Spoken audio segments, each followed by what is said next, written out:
Pushki, une jeune fille, attend le retour de Shantanu, avec espoir. Un incendie a détruit les lettres qu'elle a écrites très haut, la plongeant dans le désespoir. Elle craint de ne plus revoir Shantanu, son ami proche, et sa mère tente de la réconforter.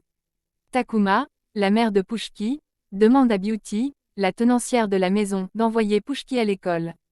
Beauty refuse, arguant que Pushki doit se préparer à devenir une prostituée comme les autres femmes de Sonagashi, quartier rouge.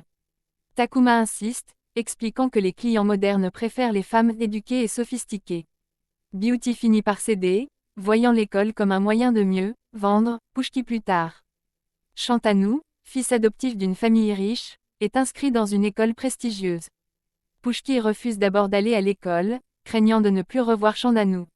Sa tante la convainc en lui disant que Shantanu sera heureux de savoir qu'elle étudie.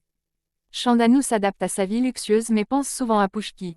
Il appelle sa mère biologique et parle brièvement à Pushki au téléphone, lui annonçant qu'il va aussi à l'école.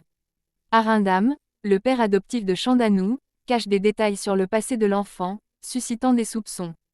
Takuma et Pushki se rendent dans une école UP, mais le directeur refuse Pushki à cause de ses origines, Sonagashi.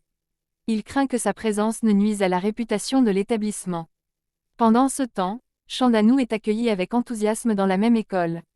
De retour, les femmes de Sonagashi se moquent de l'échec de Takuma.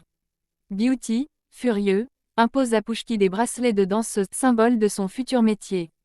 Takuma s'oppose violemment, mais Beauty et les autres femmes la frappent. Pushki, traumatisé, supplie sa mère de se réveiller après qu'elle s'évanouit. La scène se clôt sur Pushki en larmes, serrant sa mère inconsciente, tandis que la musique accentue la tragédie.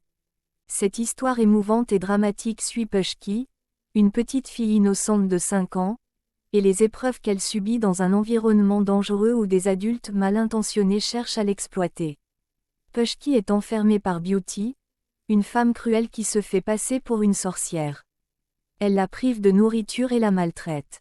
Un ami, Shantanu, semble être son seul soutien. Il lui apporte des bonbons et tente de la réconforter.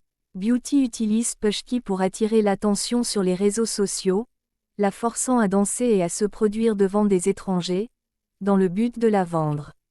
Pushki, naïve et pleine d'espoir, écrit des lettres à Dieu en les accrochant à un arbre, croyant que ses souhaits seront exaucés. Elle souhaite avoir de longs cheveux, une jolie robe et des accessoires comme les autres filles, mais sa mère ou figure maternelle les lui refuse et la punit. Un jour, ses cheveux repoussent miraculeusement, ce qui renforce sa foi en Dieu. Beauty, avec l'aide de l'inspecteur corrompu, prévoit de vendre Pushki à des trafiquants étrangers. La mère de Pushki découvre le plan et supplie l'inspecteur de sauver sa fille, mais celui-ci craint les représailles de Takuma, une femme puissante et mère de Beauty. Beauty profite de l'absence de Takuma pour organiser la transaction. La mère de Pushki tente de la protéger en lui faisant croire qu'elle joue à un jeu de cache-cache pour quitter la maison. Pushki, inconsciente du danger, veut dire au revoir à Shantanu, mais sa mère l'en empêche. Pendant ce temps, des hommes surveillent la maison pour kidnapper Pushki. Pushki, croyant en la magie, reçoit un costume de fée et pense pouvoir exaucer les vœux des autres. Shantanu, inquiet, cherche Pushki et découvre qu'elle cache quelque chose.